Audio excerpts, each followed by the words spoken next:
the shoulders is marched out of the city gate.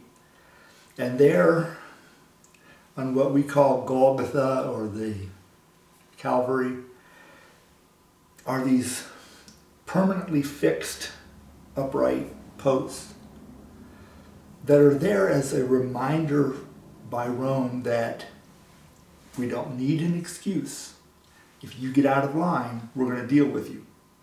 And so it was a constant reminder of how far the people, how far the culture, not just the Jewish culture, but all cultures, how far they had strayed away from God, the giver of life. They had saw the only way we can get people to obey is through threats. And Rome places above Jesus' head the charge. The King Jesus of Nazareth, the King of the Jews. Some crosses you might see have INRI, and those stand for the Roman words, Jesus of Nazareth, King of the Jews.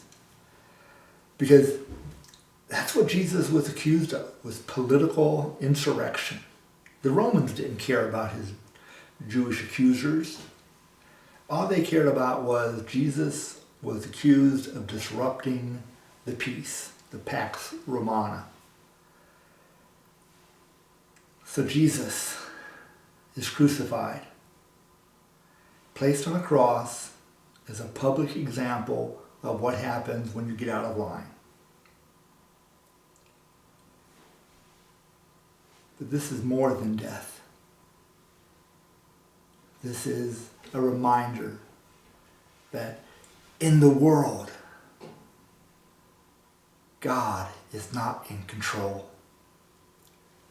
The emperor is. And Jesus, hanging on the cross, dying,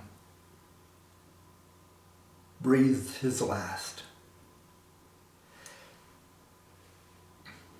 Most crucifixions, it took a while for the person to die. They died through dehydration, through exposure to the elements, through being poked with a spear.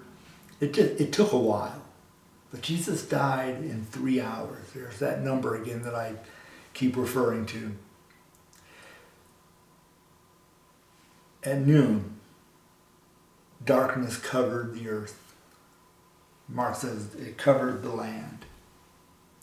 This idea that in this day, when God's creation wept, because the light of the world that had come into the world to show us God's love had been blanketed with darkness.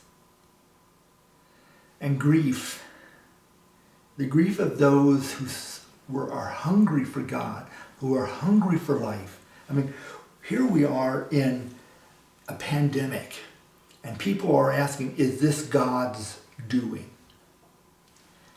I would say that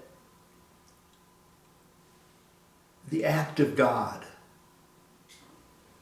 isn't the pandemic itself, but how you and your neighbors are responding to each other, who are showing that even in this darkness, there is hope that we will get through this together. And that God is with us, that these small acts of kindness are just brilliant expressions that God's people are not confined to a building or to a lifestyle or to anything that the empire says is important to us. What is important to us is life. Mark also infers that this darkness that covered the earth is a judgment on those who prefer darkness to light. So I would put it to you, which do you prefer? Would you like to stay in this dark time, this confining of a pandemic? Or would you like to express and experience life in all of its glory?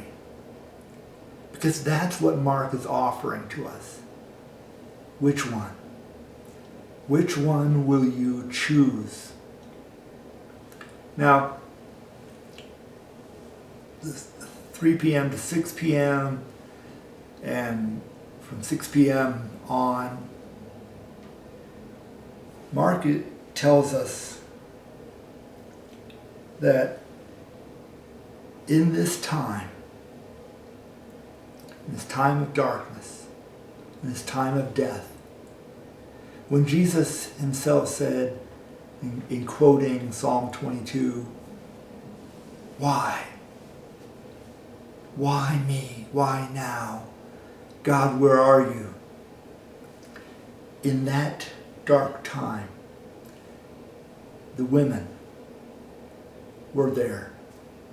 These same women, Mary Magdalene, Mary the mother of Jesus, Salome, and others, had been with Jesus, and they were not seen as a threat by the empire.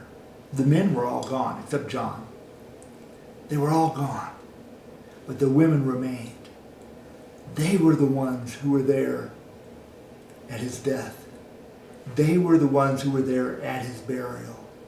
And they were the first ones who were there at his resurrection. In this time, in stillness, the earth awaits the resurrection. We have a choice. We can hide away with the disciples, or we can venture out. Maybe not physically yet, but we can reach out and connect with people through phone calls or emails. We can reach out to people with expressions of love and hope and generosity. Or we can hide and hope somebody else will figure out how we can live in this new world we find ourselves in. I would invite you on Thursday to join us for worship and communion virtually. I would invite you on Friday to follow on the blog and on our YouTube channel as we walk through the Stations of the Cross in a contemporary version, in a scriptural version. And then on Saturday, I would invite you to go to YouTube and or our blog, and we'll have a link to the Easter Vigil service held at the National Cathedral. These expressions are beacons in the darkness. Next Sunday, we'll gather as Christians have done for 2,000 years to greet the resurrection, to announce that with Jesus we rise from death into a new life and a new hope and an eternal love. Amen.